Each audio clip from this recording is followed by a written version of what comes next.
Yeah, this one is a follow-up about Lord Titania, who was here 540 years ago from February the 18th, 2026 this year, coming up. And now basically he heralded in a golden age. Now they say the 10,000 golden age, but I would say it's going to be a permanent golden age. And once you hit that golden age, it's going to stay a golden age. What's happened now, that we've been hijacked for about 300 years and it's increasingly got worse, especially over the last 150 years or so, basically, and we've been taken over by the Azores. So these Tartarian cities everyone talks about, you see what I mean, that we were living in, probably because of the high residence of basically the Lord Titania being here, basically the golden avatar, and basically every mind, as they call it, the Renaissance times, got brighter, and the architecture got brighter. Maybe there might have been bright cities all before that time as well, in the other epochs of the 5,000 year Kali Yuga. Probably were. How old these buildings Atari actually go back for, I don't know. But I mean, we're just basically living like squatters in these old mud flood buildings, what's remaining of them in our times. And basically what's happened is that we've been hijacked by these Azoric system lords, the bankers, their legal system, and their politicians. And we've got to get out of this system to bring it back into the golden age that's basically been promised and prophesied and was actually going on. Do you know what I mean? And the only way we're going to do that is by not voting them in, because things are getting worse and worse at the moment in these times of them trying to create 15-minute cities, hearing about all these people and kids getting kidnapped, and basically now you're eating their pedo meat, you know?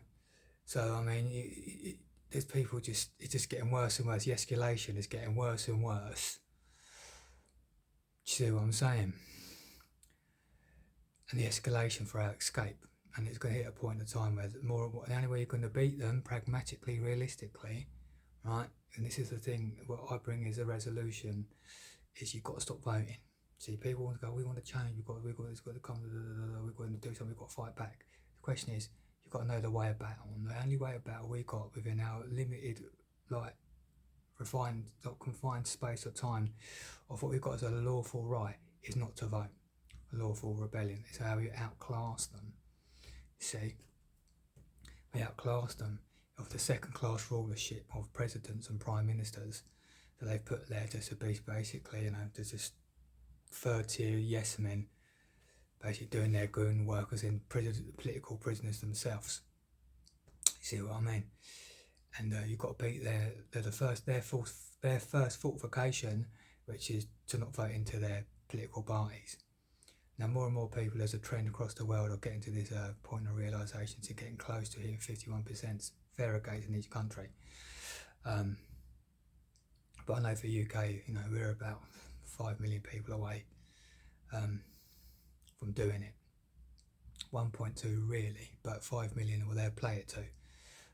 I've explained in other vlogs, but the eligible sort of like 8 million basically are unregistered, so that would make it 1.2. So they're not going to allow that to be as a recognition because they're corrupt. So it could lie to us 19 million registered, and then waiting for 5 more million people to get with it and start joining us, 19 million, because that's how we're going to do it.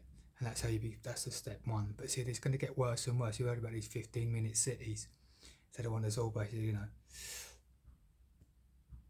locked in sectors, and you can only go out so many times. They've started to try to kick it off, I think, in Oxford, apparently. There's always been a 15-minute walk to every city if you're only on your feet, like myself. I mean, I'm a driver, I've got a licence, but I haven't got a car, and I had a car for ages. So whenever I walk about, it's about 15 minutes, which is it's a play on words of obviousness that we know. But what they're trying to do is sector us all off. So this is why I think all this Chinese is like communist states coming.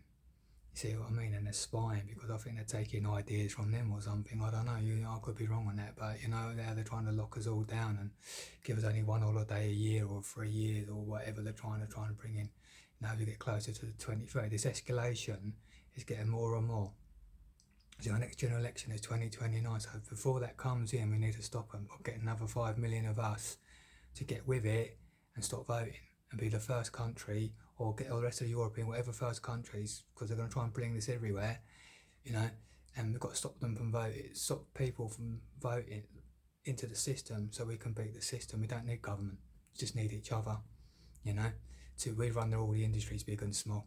You know, once you remove money, it's an easy straightening in the wheat and chaff of what stays and what don't stay, and no one loses out because it's non-monetary. So, like, it's the safest houses movement. You don't lose your place once being in a job that's not relevant in the free world, right? Which is, it's the great sigh of relief of time. What we need, you remove the money, the amount of stress that's going to come out of people's lives, and it gets us into a sobered system. So, but it's getting to that point, And the only way you're going to get there, well, they're getting more and more worse in their escalation of control over us because we're not voting in. Do you understand? But we've got to get back to that Krita Yuga, you see, which is the form is Bhakti Yoga, you see, or Lord Chaitanya. We're talking about God, Lord Vishnu, which is working for free, and everything's free for you. And in the return is you get 3 seasons back to yourself. So you put this human resource, you put this natural seasonal working template within this, in the human resources where our strength is. You see, we change the rostering within human resources. So it's pragmatic, it's realistic. It's our solution, it's our eternal resolution for what made a golden age for the working class people, which was not to vote on, not to vote to why it was so golden for a working class man and woman, which is you only worked 1 season, 13 weeks, 16 at most, and you've got 36 weeks, 39 weeks back to yourself in your spiritual leela time.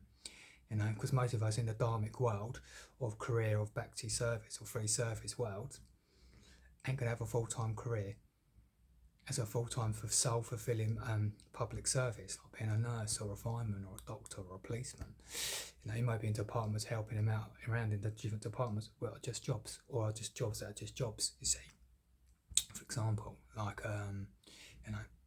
being a shelf stacker, being a bin man, being a street cleaner, factory worker. These are just jobs that are just jobs. You just come in for 1 season in your local area, you do your duty for one of the 4 seasons, you've done your bit, and you basically enjoy the rest of your year off doing what you want to do in your own prerogative of a free world.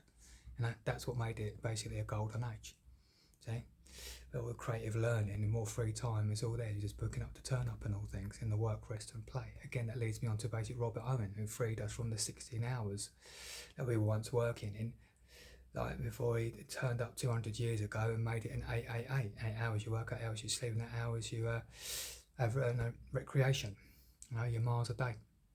So it's like this is where we need to get to, and we keep that 8 we just move the 48-4 that we're in now, and we put the 39-13 in, and that is where we need to get to as well.